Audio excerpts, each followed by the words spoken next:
Nakapagtala ang Philippine Ports Authority o PPA ng higit 2 milyong pasahero na bumiyahe sa mga pantalan nitong nakalipas na Semana Santa at inaasahan pa nilang madaragdagan pa yan ngayong Lunes. Magbabalita si Boy Gonzales.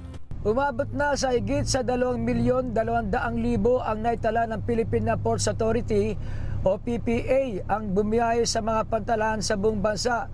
Ang nasabing bilang ay noong panahon ng Semana Santa mula Palm Sunday hanggang Easter Sunday o April 12 hanggang 2025. Pinakamaraming naitala ay kahapon. Nasa 376,000 mahigit kung saan nag-uwian ng mga pasahero mula sa kanilang lalawigan.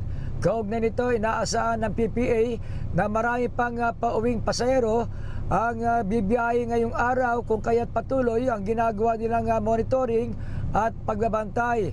Mahigpit naman ang seguridad na ipinapatupad ng Philippine Coast Guard upang mapanatiling maayos, ligtas ang biyahe sa mga pantalan sa buong bansa. Para sa MBC TV Network News, ito si Boy Gonzales, una sa Pilipinas, una sa Pilipino.